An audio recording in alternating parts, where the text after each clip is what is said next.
You were never bad at reading people. You were just taught to ignore what your mind noticed in the first 3 seconds. That slight pause before someone answers you. The way their eyes move too quickly when they lie. The micro shift in tone when they lose interest but don't want to be rude. You saw it. You always saw it. But you dismissed it because you were trained to trust words more than behavior. And that is where you lost your power. Not because you were unaware, but because you were conditioned to doubt what you already knew. Now listen carefully, because once you understand what people are really saying beneath their words, you will never experience them the same way again. You think people are complicated, but they are not. People are predictable patterns wrapped in emotional noise. They speak in logic, but they move in emotion. They say, "I'm fine," but their shoulders collapse slightly as they say it. They say, "I don't care," but they check your reaction twice, and you miss it every time. Not because it's hidden, but because you were taught to look at the surface, not the tension beneath it. But here's where it gets dangerous. Once you start noticing, you can't stop, because humans don't just communicate with words. They leak truth through everything they try to control. The real key to reading anyone instantly is not observation, it is contradiction. You don't study what they say, you study what doesn't match. The pause that shouldn't exist, the laugh that arrives too late, the smile that doesn't reach the eyes but stays anyway. That gap between intention and expression, that is where the real person lives. And most people never notice it, because they are too busy waiting for clarity in words instead of chaos in behavior. But let's go deeper, because psychology is not just about observation, it is about emotional pressure points. Every person has a pattern they return to when they feel exposed. Some people become louder, some become quieter, some become overly logical, some become suddenly agreeable. You are not seeing personality, you are seeing defense mechanisms.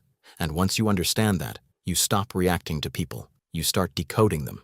There is a moment you already know, when someone shifts, not physically in a dramatic way, but emotionally. The room stays the same, the conversation continues, but something inside them withdraws. Their presence becomes slightly distant, like a door half closed. Most people miss it, but you felt it before, you just didn't know what it meant. That moment is truth leaking out.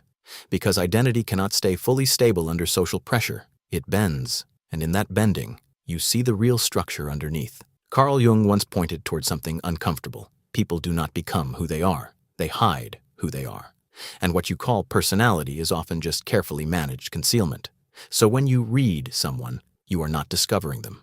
You are witnessing the cracks in their disguise. But here is the twist most people never reach. You are not just reading them, you are also revealing yourself. Because your mind interprets others through your own emotional history. The people who confuse you often resemble the emotions you have not resolved. The people you trust too quickly often mirror your need for safety. The people you fear often mirror your fear of unpredictability inside yourself. So reading others is never neutral, it is psychological reflection, a mirror disguised as observation. But let's slow it down. Because instant reading is not about complexity, it is about stripping away distraction. Watch what happens when someone is under light emotional stress. Not crisis, just discomfort. A question they didn't expect, a silence they didn't plan for, a shift in topic that removes their preparation. In those moments, people lose their social script, and what remains is raw pattern. Some avoid eye contact, some over-explain, some rush to fill silence, some become unusually still, and none of it is random. It is all identity trying to stabilize itself, because the human mind does not like unpredictability. So it reaches for the closest survival strategy it knows, even if that strategy exposes them. Now here is where most people go wrong. They think reading people is about catching lies, but lies are not the most revealing part. Truth is, because truth is unguarded. When someone is comfortable, they stop managing themselves. They lean, they soften, they forget to perform. And in that forgetting, you see their baseline self, not the version they present, but the version they default to when no one is watching closely enough to judge. That is the version you should learn to recognize. Because people do not change quickly, they reveal slowly. There is another layer, tone. Not what is said, but how it lands in the air. A sentence can remain identical while its emotional weight shifts completely. "I'm okay" can mean peace, or exhaustion, or withdrawal, or emotional shutdown. Your mistake is assuming language is stable. It is not. Language is just clothing for emotion, and emotion changes faster than words can follow. And now you begin to see the pattern. Reading people is not a skill. It is a state of attention, a refusal to be hypnotized by surface behavior. Because most people are performing constantly, even when they think they are being real, especially when they think they are being real. But here is the part that changes everything. You are also being read. Right now, your pauses, your assumptions, the way you lean towards certainty when you feel uncertain, people are decoding you the same way, not consciously, but instinctively, because humans are always scanning for emotional safety, dominance, or instability. So when you learn to read others, you also become aware of what you are broadcasting, and that awareness changes your presence. You become quieter without being weak, more observant without being detached, more present without needing control.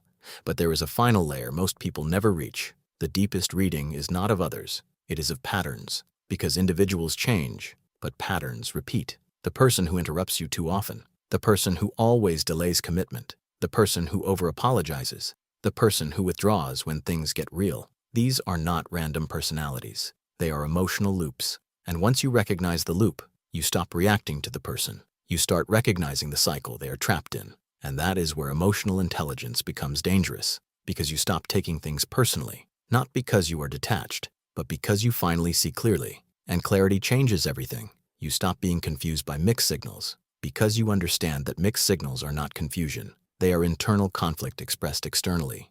You stop chasing explanations, because behavior has already explained itself.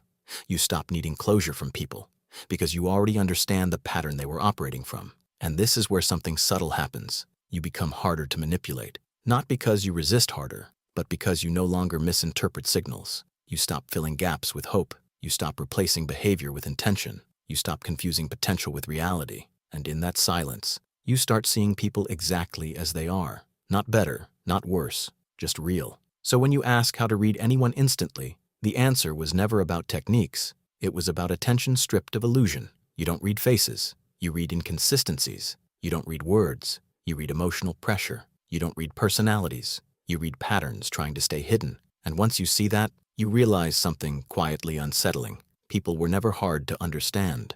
You were just trained to look in the wrong place. And now that you see clearly, you don't return to how you used to see the world, because you can't unsee what behavior has already revealed.